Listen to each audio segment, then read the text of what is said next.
principal del día de hoy. Luego vamos a ir progresivamente avanzando. A ver, ¿qué datos han colocado en los datos de filiación? ¿Pueden explicarme? A ver, cuéntenme de quién se trata el día de hoy. Paciente Alejandro, de 24 años. A ver, vamos, ¿les parece si yo le doy la palabra a una persona y luego vamos complementando, ¿no? A ver, comenzamos por el doctor que está de casaca gris. Por favor. Cuéntenos de quién se trata. ¿Quién es el paciente? El paciente es un varón de 24 años.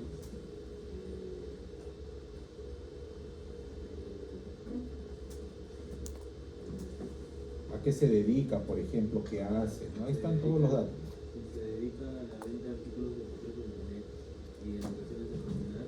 Ya. Es soltero y actualmente sin ningún compromiso. Tiene secundaria completa y no toma ningún medicamento. Bien, entonces, los datos de filiación, doctor, serían el nombre y apellido, el estado civil, es soltero, su ocupación es la de ser un vendedor, ¿no?, de artículos deportivos por internet.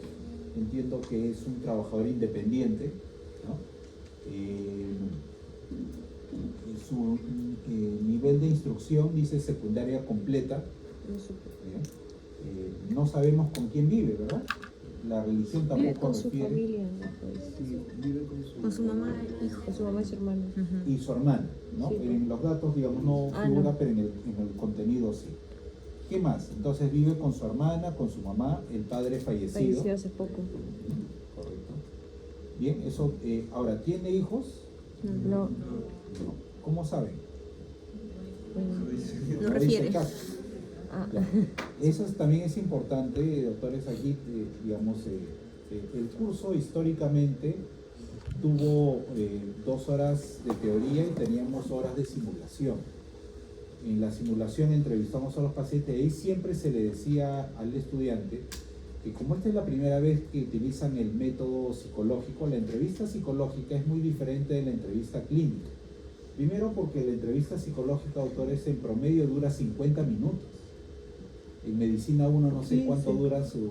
30, 20. Bueno, y probablemente algo menos de tiempo, ¿no? Ya, listo. Entonces seguimos. Ya están todos los datos de filiación. ¿Algún dato de filiación que les gustaría tener y que no está acá referido, que para ustedes sea importante? ¿Dónde vive? ¿Dónde vive? Claro, ¿no? Dice que ¿En qué vive. lugar?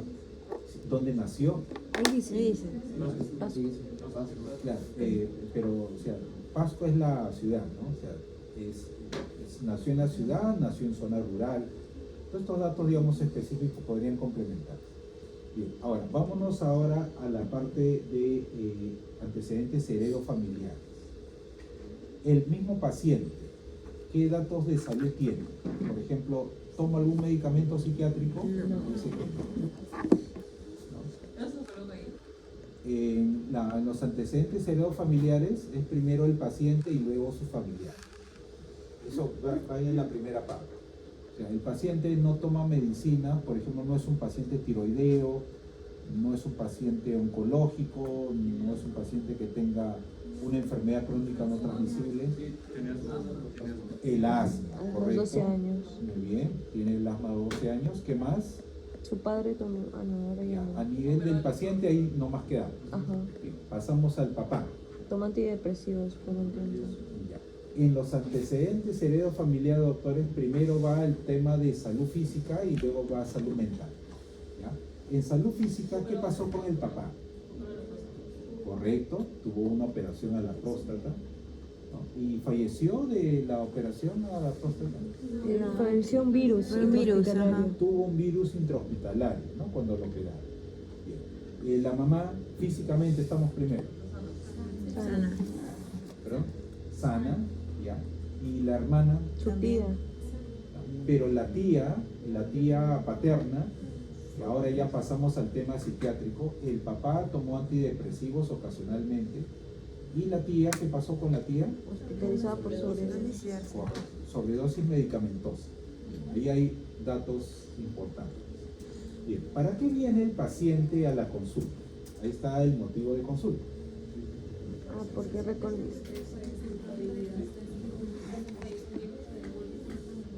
mal estado de ánimo. Han fallecido varios familiares y producto de ese fallecimiento el señor, ¿qué tiene? Tristeza. Tristeza y culpa, ¿no? Con tendencia al llanto. Con tendencia al llanto. Muy bien. Hasta ahí, digamos, doctores, ustedes como médicos, ¿qué le dirían al paciente? ¿Cómo siguen la entrevista? El paciente viene triste, viene culposo, porque han fallecido varios familiares. ¿Qué hacen ustedes como médicos? Sigo preguntando. ¿Qué es lo que le causa la culpa? Y buena pregunta, ¿qué más? A ver, vamos a despertar También podría la ser- inquietud médica. Podría ser qué situaciones hacen que se sienta más triste. Ah, ok. Actualmente, ¿qué situaciones lo hacen sentir? Agravantes. Ajá, agravantes. Factores ¿Desde agravantes. cuándo se siente triste? Ujú. ¿Cierto? Ya. ¿Qué más? Ojo, estoy intentando, no sé si me han captado la idea, estoy intentando de que dejen de ver toda la parte psicológica, que se centren en lo más biológico posible. ¿Por dónde iría su entrevista? Ay, doctor. A ver. ¿Hasta dónde estamos? Estamos hasta Hay motivo. un datazo ahí que todo médico seguiría, ¿no? Los fallecimientos seguidos de los familiares, ¿por qué fallecieron? Ya, de que fallecieron, sí es un interés interesante, pues, ¿no? Para ver si hay un problema ¿Por qué se siente genético culpable? contagioso. Ya. Pero en el antecedente el señor ha tenido un problema de salud Próstata. antes. El asma, correcto. Eso es lo más biológico. Ya. Siempre, por eso el mensaje anticipado, pero lo voy a repetir varias veces. Comiencen por lo físico, por lo biológico. ¿Ya? Es un paciente con asma. Ustedes deben saber si los problemas respiratorios tienen relación con los problemas del ánimo. ¿Ya? Por ejemplo, los pacientes con asma suelen tener problemas emocionales, cuando es un asma crónica. Entonces, ese es un dato pues ya que ustedes lo tienen leyendo, ¿no? Ya, pero seguimos. Entonces, ¿qué anotan en la historia clínica? ¿Para qué vino el paciente? Motivo de consulta. Tristeza y culpa. Ya, listo, a ver, eso es lo que ustedes ponen. ¿Hay alguna pregunta hasta ahí de las tres primeras partes del caso clínico? ¿Sí, doctor? Dijo que en antecedentes familiares comenzamos con lo físico, luego lo psiquiátrico y el tema. Sí, claro, lo biológico, genético, por eso se llama heredo, porque es genético, ¿no? Y luego ya viene la parte de, digamos, psicológica. Primero lo físico y después lo psicológico. En lo psicológico se refiere a lo psiquiátrico, ¿no? Básicamente. ¿Ya? ¿Qué se coloca ahí? Por ejemplo, si el paciente, lo primero es si el paciente toma toma medicación para algo. ¿No? Hay pacientes que incluso no tienen diagnóstico, pero toman, sí, doctor, tomo pastillas para dormir. ¿Y usted qué le dice? ¿Quién se lo recetó? Y ahí viene ya toda una exploración. Bueno, no sé si hay otra pregunta en las tres primeras partes. Listo, vámonos al examen mental. Sí. Entonces, en este caso, o sea, en la parte de los conceptos de la familia sería papá, mamá, hermanos, y en este caso sería la tía. Sí, claro, sería la tía paterna. Porque ya no tenemos más datos, pero hay que incluirlo. Porque se llama heredo familiar, lo genético es lo que estamos buscando. Doctor, una consulta. También se menciona que el padre tiene celotipia. ¿Se colocaría en los antecedentes? Ya. La celotipia es una característica que no la podríamos nosotros, está en antecedentes. Menciona dentro de la relación conyugal de sus padres había celotipia por Claro. parte del papá. Como es heredo familiar, la celotipia parece ser una descripción del paciente sobre lo que el papá... La celotipia era ¿a quién? ¿A los hijos? ¿No? Hacia la esposa. En la relación conyugal. Claro, entonces sería un dato más de relación. Ya no iría en antecedentes heredo familiar, porque heredo es más la parte genética. O sea, a ver, para que tengan claridad, ¿qué datos van en los antecedentes heredofamiliares? Primero, enfermedades de tipo genética. Segundo, consumo de medicamentos para algo. Eso es la parte heredofamiliar. Nada más. Todo lo que no sea heredofamiliar, eso ya va más adelante. En lo relacional vamos a poner. ¿Ya? ¿Listo? ¿Seguimos? Ahora ya, vamos un poquito más rápido, si no nos va a ganar la hora. Bien, en el dato físico, aparte de sentirse triste, porque ustedes me han dicho que han anotado en la historia clínica triste y culpable, en la parte físico, ¿qué datos debemos hurgar? Hurgar es investigar. Apetito, sueño y dolor. Ya, a ver, vamos por el apetito. ¿Qué dice? Disminuido. Disminuido, correcto, muy bien. En sueño, interrumpido. ¿Ya? ¿Y hay presencia de dolor? No. No hay presencia de dolor. Ya. Cuando una persona no duerme, lo vimos la clase anterior, cuando vimos trastorno de ansiedad generalizada, se derivan dos síntomas. Cuando una persona no duerme, la irritabilidad y la desatención. ¿Ya? Entonces podríamos encontrar ese tipo de relación. Seguimos. No hay presencia de dolor. ¿Están seguros? ¿Seguras? Menciona que no. No refiere, ¿correcto? Bien. Listo. Vamos a la parte emocional. Ay, eso no sé. En emocional Triste. hay dos palabras clave, Mati y el ánimo. Vamos por Mati. ¿Cuál es la emoción que más se relata en el caso? Miedo. El miedo, correcto. ¿No? Y hay algo de tristeza también, dicen, ¿no? A ver, la culpa, ¿dónde la colocamos? ¿En qué hay? En ánimo. La culpa, No. ¿por qué en el ánimo? ¿No? A ver, ensayen, porque es la primera que están haciendo examen mental. No sería en la ira, porque es motivo, o sea, la ira o la irritabilidad que está causando de que tú sientas culpa. La irritabilidad hace que tengamos culpa. Bueno, ahí está explorando otro. ¿Cómo llaman ustedes? La culpa siempre tiene un antecedente, ¿no es cierto? Tiene una palabra que va antes.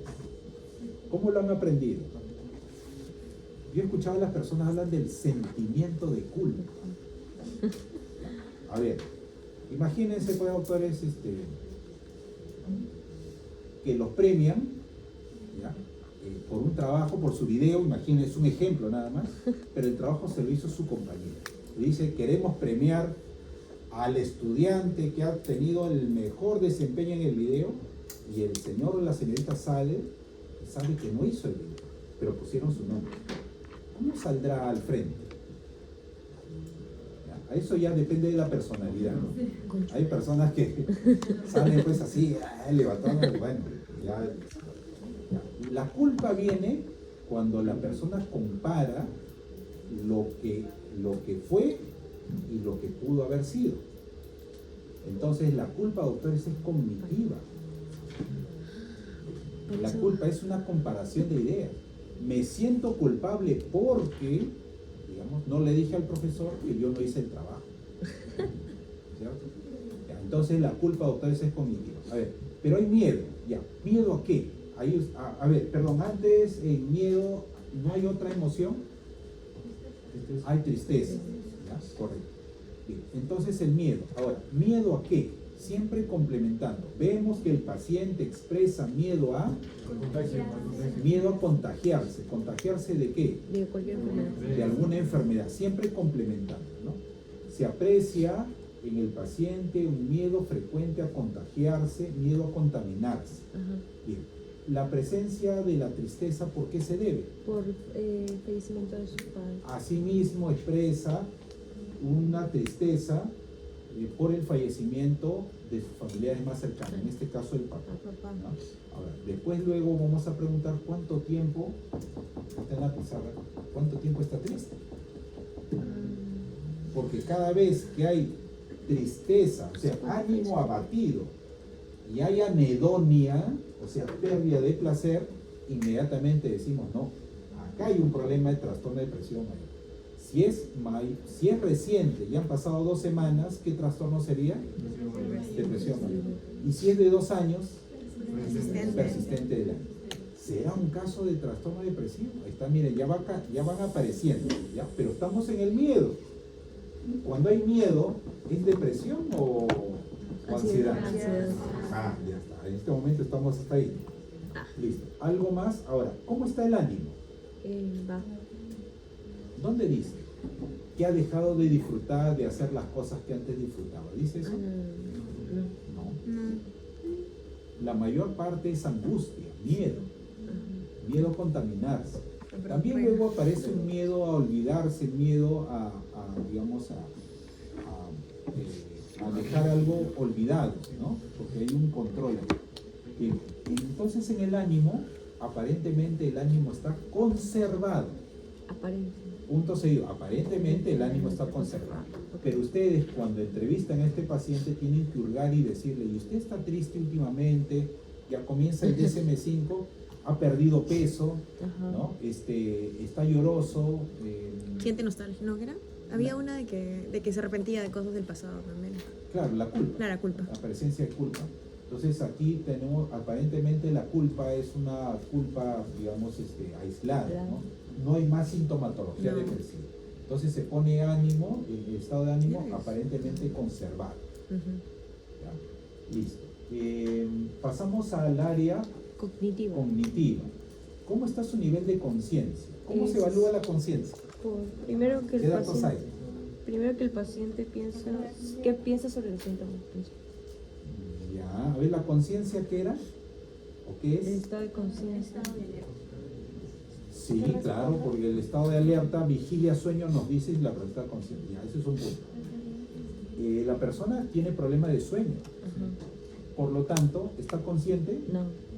Probablemente está letárgico, mínimamente letárgico, si no es estuporoso. Ya. Pero la conciencia se mide haciéndole preguntas para ver si la persona está ubicada en el tiempo y en el espacio. Aparentemente sí. No hay un problema de conciencia, excepto un paciente letárgico o estuporoso en el momento de la entrevista. No nos dice, pero sospechamos porque tiene un sueño interrumpido. Bien. Entonces, Luego vamos a los procesos cognitivos básicos. ¿Hay algo que les llame la atención en la memoria? ¿Se olvida? Tiene, digamos, ideas que no corresponden a la realidad. Hay presencia de estímulos auditivos, visuales que nos sospechen una alucinación. No vemos por ahí. Vemos que se olvidan las cosas, ¿no? Hay un tipo de problema en la memoria anterógrada o memoria retrógrada. Parece que no va por ese lado. ¿Ya? Bien. Y a nivel del proceso cognitivo superior, pensamiento. en el pensamiento. Ajá. Ahí está la culpa. Ahí hay ideas. Hay ideas, Piensa que hay se imágenes puede contagiar. que se puede contagiar, correcto. Muy bien. ¿Y qué hace cuando tiene esas ideas? Una compulsión. Se lava las manos, dicen, ¿no es cierto? ¿Algo más? O deja la carne, Sí. o bota la carne. O bota la carne, Se correcto. cuenta múltiples veces lo que yo sí la ponen así. Correcto, muy bien. Eso es cuando tiene que utilizar el dinero, cuando va al supermercado. Duro. Se baña también. Se baña también y dice que se desinfecta, ¿no? Hasta con Se lejía. cambia de ropa, hasta con lejía. Ya. Bien, eso va en el área conductual. Doctor, entonces en el estado de conciencia ponemos aparente estado de conciencia conservado o ponemos letárgico, Estado de conciencia conservado con signos de letargia. con signo de letargia. Ok. Si es que el caso lo dice. Acá estamos sospechando que Pero- por lo menos es un señor letárgico. Ajá. Porque está, Pero eso lo podemos agregar. Pero ponemos sospecha, ponemos un signo probable de ese si es que el caso no lo dice, que es un paciente que llega somnoliento, ¿no? Entonces sospechamos o indicios de Indicios. letargia. Bien. Seguimos en el área cognitiva, entonces no hay mayor problema. Vamos al área conductual. ¿Qué hace cuando tiene esos síntomas? Se ¿no? baña. Se baña, etc. Pero ojo, ahí les hago una advertencia. Nos estamos alejando del motivo de la consulta, que fue que viene triste, ¿no? Y con culpa. Pero ¿qué está sucediendo? Que está apareciendo sintomatología de miedo y por lo tanto es importante saber qué hace cuando tiene el miedo. El miedo está generándose por una idea. ¿Qué hace cuando tiene la idea? Hay una Compulsión. conducta reiterada. Ya está. Esa es la parte conductual. ¿A quién pide ayuda? ¿O quién interfiere en ese problema del miedo en las circunstancias, tanto en la casa como en la calle? ¿Cómo? hay alguien que le genera, o sea, alguien que le Su le mamá alimenta tiene el miedo miedo. que su mamá Y su hermana se contagien. Correcto. Hay un temor de que la mamá y la hermana se contagien, ¿ya? Pero no nos dicen qué hace la hermana, qué hace la mamá. No. Porque en algunos casos hay papás o hermanos que le dicen, oye, ya, contrólate, ¿no? Ya, ponte más seguro. Aquí aparentemente no hay. No, pero también se menciona que él mismo como que razona y como que se pregunta, ¿por qué estoy haciendo esto cuando lo Al está final haciendo? dice, ¿y por Ajá. qué lo estoy haciendo? Ujú. Eso implica que tiene un buen nivel de conciencia. Porque conciencia, doctores, significa darse cuenta, ¿verdad? Si en algún Pero hay- momento ustedes quieren utilizar un término, conciencia es darse cuenta. Pero darse cuenta de qué? De dónde está la persona en el tiempo y en el espacio. ¿Sí, doctor? O sea, en un momento del caso también menciona que como que él se da cuenta de que lo que hace está mal y manda a otras personas, por ejemplo, a comprar el Claro. mercado por él, para poder evitar esta situación. Ya. ¿Y qué dato les da ese, digamos, qué significa ese dato para usted? Que huye. Que está, no que huye. Que sabiendo que tiene esta dificultad y que tarda tiempo, porque ahí también es otro dato, pierde tiempo Ajá. en hacer las cosas, luego envía a otra persona para que lo haga. ¿No es un signo de inteligencia? Sí. Esa es adaptación, esa es Ujú. personalidad sana. No Sí, se pues. queda pegado en el problema, reconoce, pero sigue haciendo su Sí, cosa. porque hay personas que también como que tienen quizás alguna patología y no, o sea, no la reconocen, hasta el contrario, niegan que tienen esa patología. Es como que otra persona le dice como que, oye, pero estás haciendo esto, no. Tipo, Claro. En cambio, él lo reconoce. Lo reconoce y hace algo más por adaptarse. ¿Sí, doctor? Ujú. Es lo que en el DSM-5 se especificaría como una introspección buena o aceptable. Sí, la introspección, doctores, es un ejercicio individual donde la persona reflexiona sobre lo que le está sucediendo. O sea, la introspección es un ejercicio individual de pensamiento, ¿ya? Pero bueno, y en el área, ya vimos en el área relacional, quienes están directamente vinculados con su miedo es la mamá y la hermana. En el tema contextual, ¿qué colocamos? ¿Dónde aparecen los síntomas? En su casa. Primero en su casa, en lugares públicos, Con el mercado. en el mercado, En el bus. en el bus. Y no nos dice dónde, cuando trabaja, ¿no? Cuando va a repartir su mercadería. No, tal vez los envía. Los envía por delivery. Los Correcto, empaqueta. no nos da muchos datos. Pero ya nos está diciendo que aparece en la casa y lugares públicos. O sea, dos de tres lugares continuos de interacción. Ahora, un dato allí, la persona se está aislando. Sí. Sí. ¿Aislando qué significa? Que la persona se está, está evitando salir a interactuar con el mercado, con las compras, etcétera, por el temor a que le vuelva a suceder. Recuerden, doctores, que cuando una persona se va aislando, eso es signo de una patología. Ujú. El aislamiento no es, digamos, voluntario, sino es producto de una dificultad. Cuando una persona se va aislando, producto de una dificultad mental, eso es muy, crítico, porque generalmente nos está orientando aquí a un síndrome depresivo. ¿Ya? Y ahí aparecen ideaciones suicidas o tal vez aparecen delirios. Por eso que la salud mental, doctores, siempre es la persona hacia afuera. Ejemplo, persona y sus relaciones con los demás, ¿no? Se levanta, tiene un objetivo, se va a estudiar, en el estudio conoce muchas personas, interactúa, regresa a casa. Ese es el objetivo. Pero cuando una persona tenía ese tipo de actividad y luego comienza a disminuir, a restringir su actividad social y va quedándose más adentro en su casa, luego en su cuarto, luego duerme, a ideación suicida, eso ya es patológico. Ajá. ¿Ya? Siempre la actividad social es sinónimo de salud mental.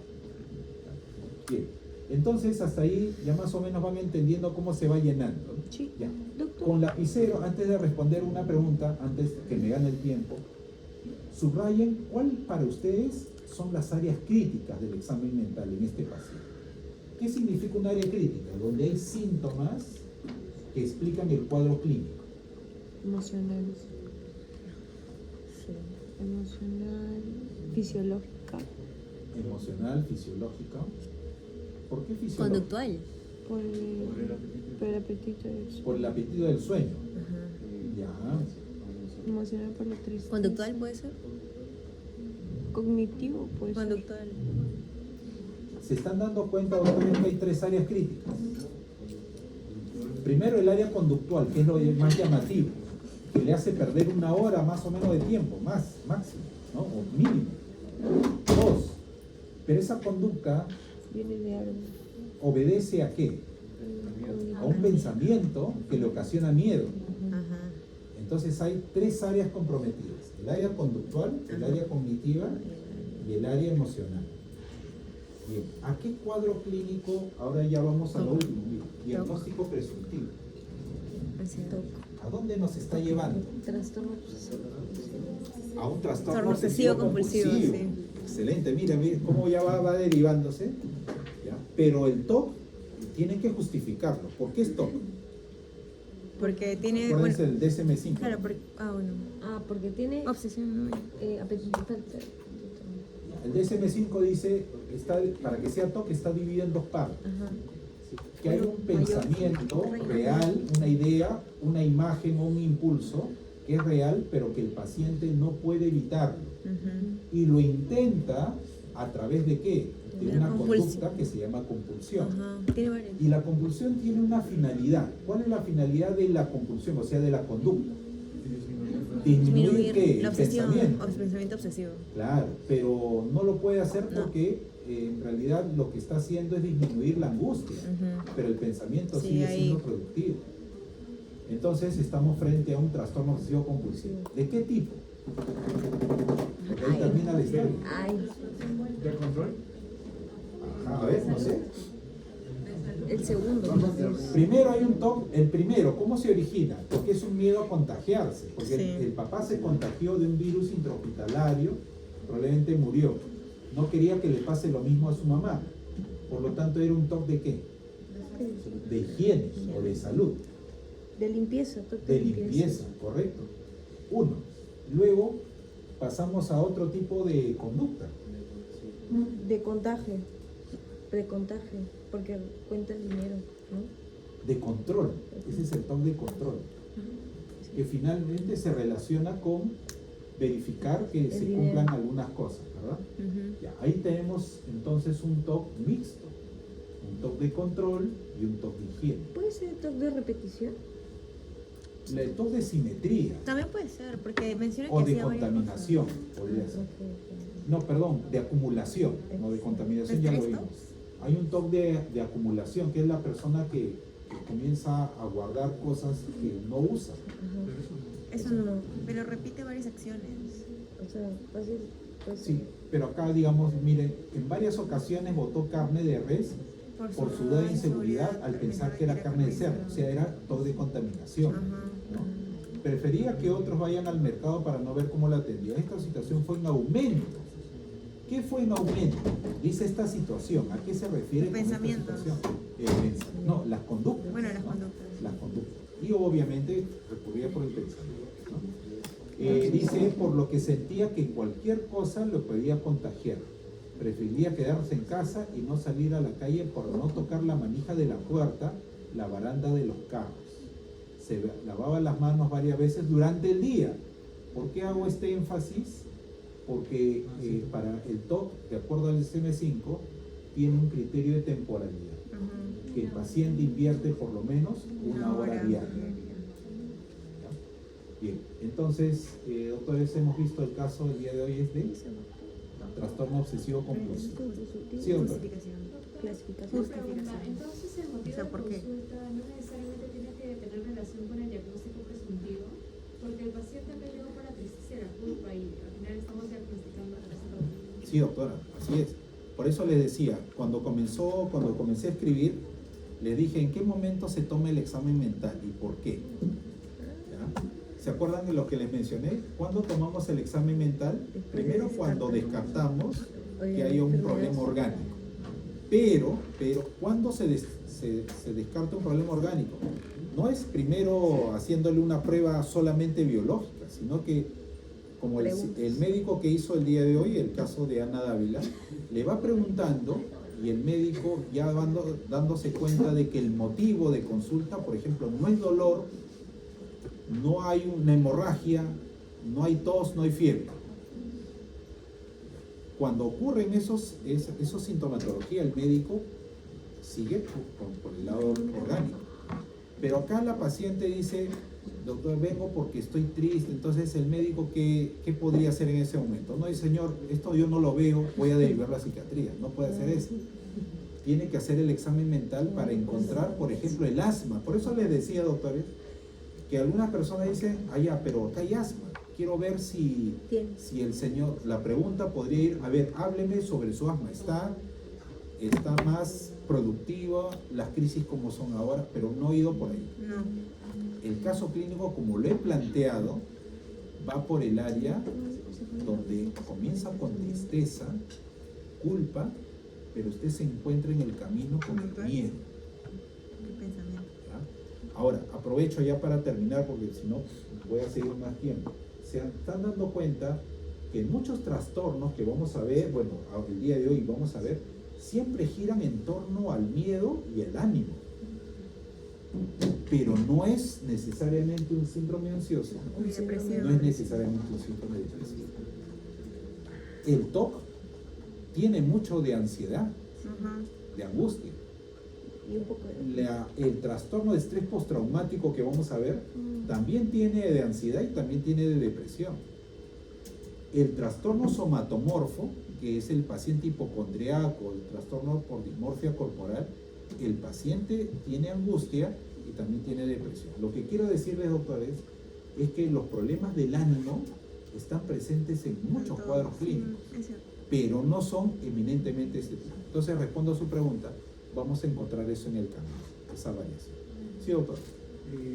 Sí, la parte del área conductual me había perdido. ¿Cuál era? ¿Era lo que es la base de las manos constantemente? Sí, esa era una. Dos, Botar la el carne. de botar la carne por el temor a estar contaminada, ¿no? Luego, el de controlar, revisar varias veces el conteo. Por ejemplo, el tema del conteo del dinero. Doctor, pero Sí. en el pensamiento también supondría eso, ¿no? Porque tiene miedo. Ya, en el caso del el TOC, ¿qué significa obsesión? La obsesión es un trastorno de ¿qué? Del pensamiento. Ajá. Pero en el pensamiento, en el punto 3, también pondríamos como que piense que se puede contagiar por solo, o sea, no tanto detalle, y en el conductual ya lo ponemos a detalle. Claro, en el caso del pensamiento se observa ideación o impulso, eso hay que determinarlo ahí. Pero ese párrafo va en el área cognitivo. Ya, ok. ¿Ya? Sí, doctora. Sí, tengo dos preguntas, doctor. Sí. La primera, ¿nos puede por favor detallar qué vamos a escribir textualmente en el área conductual? Que no le entendí muy bien. Ya, correcto. Recuerden que el examen mental se hace en función al síntoma principal. Ya. No siempre el síntoma principal es el que el paciente nos da en el motivo de la consulta. Entonces, en el área conductual lo que encontramos aquí es la pregunta, ¿qué hace cuando tiene el síntoma? Ya. El síntoma entonces que hemos descubierto es la idea, el temor que viene, el señor viene porque tiene tristeza y culpa por la muerte de su papá. Entonces, es una idea, la culpa es una idea. Entonces, rastreamos en el área cognitiva y nos encontramos con la presencia de una idea de contaminación que finalmente deriva en una angustia y en una conducta compulsiva. Es decir, el señor conductualmente, cuando tiene esta idea de que se va a contaminar, se lava las manos, cuenta o verifica varias veces un tipo de conducta. Eso es lo que iría en el área conductual. Entonces, más o menos como lo estoy entendiendo, o sea, se puede escribir de este modo: el paciente refiere, no, el paciente tiene conductas y describir cada conducta. Sí, el paciente manifiesta o el paciente, digamos, identifica las siguientes conductas, ¿no? Ante la presencia de una idea de contaminación, el paciente se lava las manos y ahí ustedes tienen que describir lo que dice el texto. Se lava las manos con frecuencia. Ustedes le pueden preguntar al paciente cuántas veces se lava las manos, y acá vemos que el paciente no solamente se lava las manos, sino se baña y además usa lejía. O sea, con lo cual ya estamos viendo Heavy. que hay pacientes, incluso doctores, que van a dermatología porque tienen un cambio en la decoloración de las manos. Entonces yo entiendo que el médico tiene sus procedimientos y a veces se tiene en cuenta que el paciente se lava las manos con frecuencia. Entonces sí, el problema dermatológico hay que trabajarlo, entiendo, sintomáticamente, clínicamente, pero ¿cuál es el origen? El origen es un pensamiento que lo lleva a una compulsión. Entonces el médico, el dermatólogo, tendría que identificar y derivar también, porque el foco del problema no es, digamos, viral, no es, digamos, bacteriano, es más de tipo psicológico. La otra pregunta era, Sí. doctor, en este caso no podría ser dos trastornos identificados. El TOC es indudable, pero también puede ser trastorno persistente del ánimo. Ya, para que sea, concretamente, para que sea trastorno persistente del ánimo, tiene que haber una tristeza que ya sea duradera, ya sea descrita más o menos por 2 años. Y tenemos que ver la sintomatología que vimos en el DSM-5, que era el tema de la irritabilidad y esto que no se presenta aquí. Sí, así es. Porque tristeza hay y también la temporalidad también es así. Sí, digamos, cuando vemos el tema del síndrome depresivo, cuando vemos el ánimo abatido. Mire, cuando hay ánimo abatido, generalmente no vemos sistema nervioso simpático activado. ¿Y cuándo vemos un sistema nervioso activado? Sistema nervioso simpático activado, cuando hay miedo. Y cuando hay miedo, estamos más cerca de un síndrome ansioso. En otras palabras, podríamos ver más bien aquí, ¿ya? Pero el problema del miedo no es un pensamiento, digamos, asociado a, por ejemplo, podría ser una fobia, pero acá no vemos un objeto fóbico. El objeto fóbico tiene que estar presente, un temor. El temor a contaminarse, alguien diría, ahí está la fobia, pues tiene miedo a contaminarse, pero la contaminación no es física, es una idea nada más. Entonces, ya más bien pasa a un trastorno de tipo cognitivo y deja de ser afectivo emocional. ¿Ya? Por ahí podría haber. Bien, doctores, ahí nos quedamos, ¿ya? Porque nos han